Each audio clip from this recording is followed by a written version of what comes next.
जम्मू कश्मीर और लद्दाख में एक नए युग की शुरुआत हुई। अब देश के सभी नागरिकों के हक भी समान है और दायित्व भी समान है।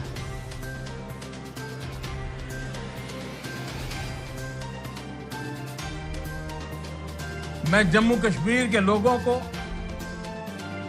लद्दाख के लोगों को और प्रत्येक देशवासी को हृदयपूर्वक बहुत बहुत बहुत बधाई देता हूं।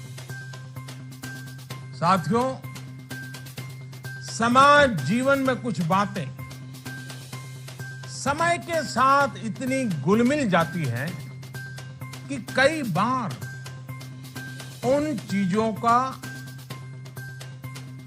एक प्रकार से मन में स्थायी भाव बन जाता है, स्थायी मान लिया जाता है। ये भाव आ जाता है कि कुछ बदलेगा ही नहीं, बस ऐसे ही चलेगा। आर्टिकल 370 अनुच्छेद 370 के साथ भी ऐसा ही हुआ। उसमें जम्मू कश्मीर और लद्दाख के हमारे भाई बहनों की, हमारे बच्चों की जो हानि हो रही थी उसकी चर्चा ही नहीं होती थी। हैरानी की बात यह है कि आप किसी से भी बात करें तो कोई ये भी नहीं बता पाता था कि अनुच्छेद 370 से जम्मू कश्मीर के लोगों के जीवन में क्या लाभ हुआ। भाई और बहनों, आर्टिकल 370 और 35A ने जम्मू कश्मीर को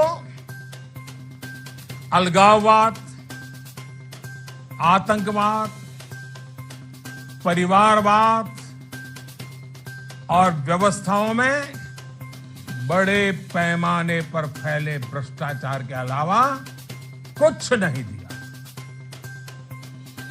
इन दोनों अनुच्छेद का देश के खिलाफ कुछ लोगों की भावनाएं भड़काने के लिए पाकिस्तान द्वारा एक शस्त्र के तौर पर इस्तेमाल किया जा रहा था। इसकी वजह से पिछले 3 दशक में लगभग 42,000 निर्दोष लोग, 42,000, ये आंकड़ा किसी की भी आंख में से आंसू ला देता है। 42,000 निर्दोष लोगों को अपनी जान गंवानी पड़ी। जम्मू कश्मीर और लद्दाख का विकास उस गति से नहीं हो पाया जिसका वो हकदार था। अब व्यवस्था की एक कमी दूर होने से जम्मू कश्मीर और लद्दाख के लोगों का वर्तमान तो सुधरेगा ही, उनका भविष्य भी सुरक्षित होगा। साथियों, हमारे देश में कोई भी सरकार वो संसद में कानून बनाकर देश की भलाई के लिए काम करती है। किसी भी दल की सरकार, किसी भी गठबंधन की सरकार, ये कार्य निरंतर चलता रहता है। कानून बनाते समय संसद में काफी बहस होती है, संसद के बाहर भी बहुत चर्चा होती है, चिंतन मनन होता है, उसकी आवश्यकता, उसके प्रभाव को लेकर गंभीर पक्ष रखे जाते हैं। इस प्रक्रिया से गुजरकर जो कानून बनता है वो पूरे देश के लोगों का भला करता है।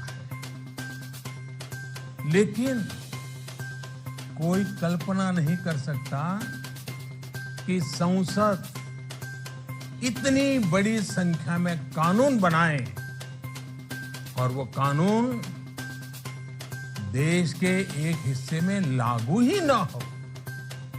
यहां तक कि पहले की जो सरकारें एक कानून बनाकर वाहवाही लूटती थी, वो भी ये दावा नहीं कर पाती थी कि उनका बनाया कानून जम्मू कश्मीर में भी लागू होगा। जो कानून देश की पूरी आबादी के लिए बनता था, उसके लाभ से जम्मू कश्मीर के 1.5 करोड़ से ज्यादा लोग वंचित रह जाते थे। सोचिए, देश के अन्य राज्यों में बच्चों को शिक्षा का अधिकार है, लेकिन जम्मू कश्मीर के बच्चे इससे वंचित थे। क्या गुनाह है उन बच्चों का?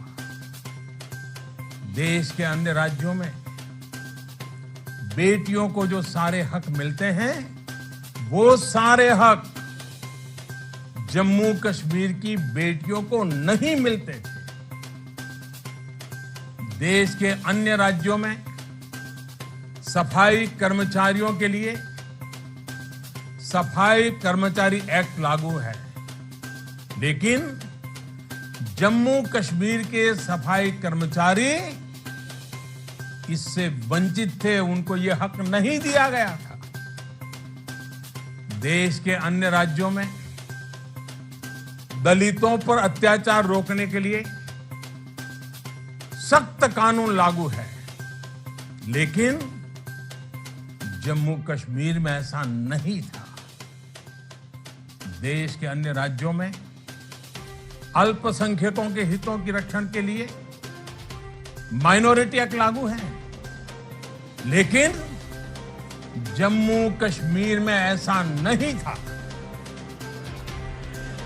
देश के अन्य राज्यों में मजदूरों के लिए, श्रमिकों के हितों की रक्षा के लिए मिनिमम वेजेस एक्ट लागू है, लेकिन जम्मू कश्मीर में काम करने वाले श्रमिकों को ये सिर्फ और सिर्फ कागजों पर ही लटका हुआ मिलता था। देश के अन्य राज्यों में चुनाव लड़ते समय एससी, एसटी, अनुसूचित जनजाति के भाइयों बहनों को आरक्षण का लाभ मिलता था, लेकिन जम्मू कश्मीर में ऐसा नहीं था। साथियों, अब आर्टिकल 370 और 35A बीते हुए इतिहास की बात हो जाने के बाद उसके नकारात्मक प्रभावों से भी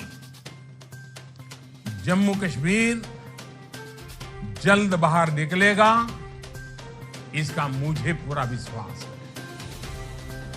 भाई और बहनों, नई व्यवस्था में केंद्र सरकार की यह प्राथमिकता रहेगी कि राज्य के कर्मचारियों को, जिसमें जम्मू कश्मीर की पुलिस भी शामिल है, उन सबको दूसरे केंद्र शासित प्रदेश के कर्मचारियों और वहां की पुलिस के बराबर की सुविधाएं मिले।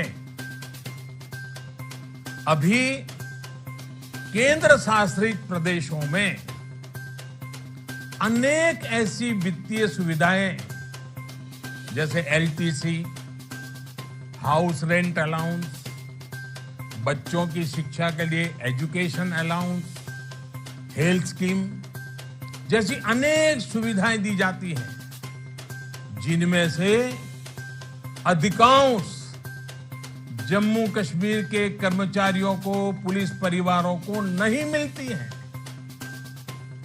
ऐसी सुविधाओं का तत्काल रिव्यू कराकर जल्द ही जम्मू कश्मीर के कर्मचारियों को, पुलिसों को, उनके परिवारजनों को ये सुविधाएं मुहैया कराई जाएगी।